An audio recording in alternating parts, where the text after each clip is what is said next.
ఆ రోజు మా ఇంట్లో ఎవ్వరూ లేరు. అందరూ ఫంక్షన్కి వెళ్లారు. నేనొక్కణ్ణే రూంలో కూర్చుని ఏదో పని చేసుకుంటున్నాను.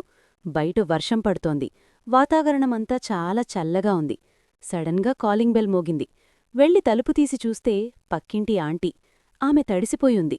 ముఖం మీద నీటి చుక్కలు మెరుస్తున్నాయి. ఆమె చూడ్డానికి చాలా ఆతృతగా ఉంది. ఎరా, ఇంట్లో ఎవరూ లేరా అని అడుగుతూ లోపలికొచ్చేసింది. ఆమె నేరుగా నా బెడ్రూంలోకి వెళ్ళిపోయింది.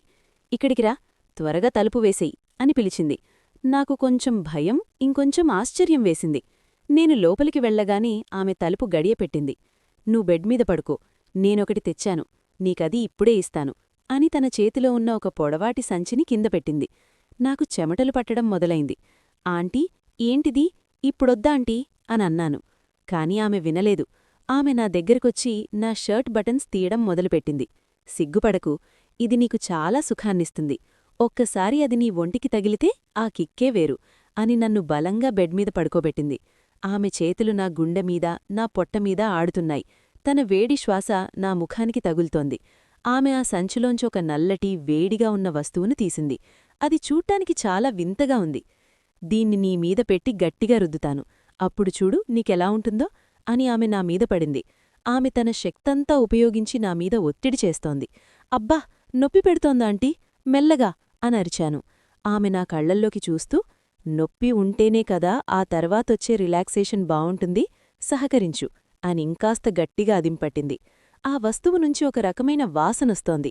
ఆమె నా నడుము దగ్గర, నా కాళ్ల దగ్గర ఆ వేడి వస్తువుతో ఏదో చేస్తోంది. నా ఒంట్లో ఒక రకమైన వేడి పుట్టినట్టనిపించింది. నా శ్వాస వేగమైంది. నా ముఖం ఎర్రగా మారిపోయింది. అలా గంటసేపు ఆమె నన్ను ఆ వస్తువుతో ఏదో చేస్తూనే ఉంది. నాకొక పక్క భయంగా ఉన్నా లోలోపల ఏదో తెలియని హాయి కలుగుతోంది. అప్పుడే మా అమ్మ తలుపు బాది లోపలికొచ్చింది. లైట్ వేసి చూస్తే ఏముంది, అమ్మ పక్కగదిలోకి వెళ్ళిపోయింది. కాని పక్కింటి ఆంటీ మాత్రం నా మంచం పక్కనే కూర్చునుంది. ఆమె చూపుల్లో ఇంకా ఏదో ఆతృత కనిపిస్తోంది. రేయ్, అది కేవలం పైన రుద్దడం మాత్రమే, అసలైన ఉపశమనం లోపలుంది, అది కూడా ఇప్పుడే కానిచ్చేద్దాం అని మెల్లగా తలుపు గడియపెట్టింది. నా గుండె వేగం మళ్లీ పెరిగింది.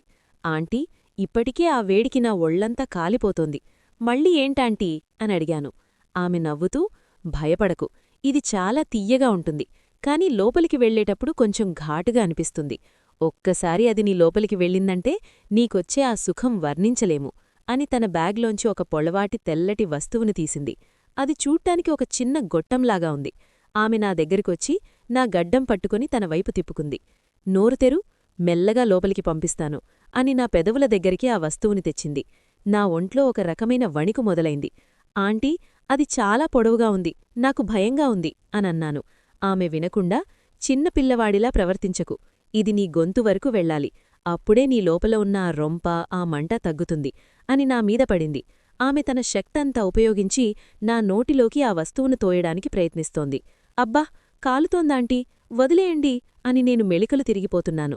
ఆమె వదలకుండా నా గొంతును అదింపట్టి ఆ వస్తువుతో ఏదో చేస్తోంది. ఒక రకమైన చిక్కటి ద్రవం నా నోటికి ప్రవహిస్తోంది. అది చాలా వేడిగా, జిగటగా ఉంది. నా కళ్లల్లో నీళ్లు తిరుగుతున్నాయి. శ్వాస తీసుకోవడం కష్టమవుతోంది. అలా ఒక 10 నిమిషాలు ఆ గదిలో ఆంటీ నన్ను తన కంట్రోల్లోకి తీసుకుంది.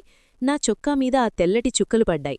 నేను తట్టుకోలేక ఆమెను పక్కటి నెట్టేయాలని చూశాను. అప్పుడే మా నాన్న గదిలోకి వచ్చారు. లైట్ వేసి చూస్తే ఏముంది, అక్కడ ఉన్నది మరేంటో కాదు, వేడివేడి పసుపు పాలు మరియు అల్లం టీ. అసలు విషయమేంటంటే, ఆ కాపడం పెట్టిన తర్వాత నా గొంతు నొప్పి తగ్గడానికి ఆంటీ తన ఇంట్లో తయారుచేసిన ఆయుర్వేద కషాయంను ఒక స్ట్రా ద్వారా నా గొంతు లోపలికి పోయడానికి ప్రయత్నిస్తోంది. ఆ స్ట్రా గొంతుకు తగులుతోంటే ఆ కషాయం ఘాటుగా ఉంటే నేను ఆ చీకట్లో ఆంటీ నన్ను ఏదో చేస్తోందని భయపడి అంతలా టెన్షన్ పడ్డాను.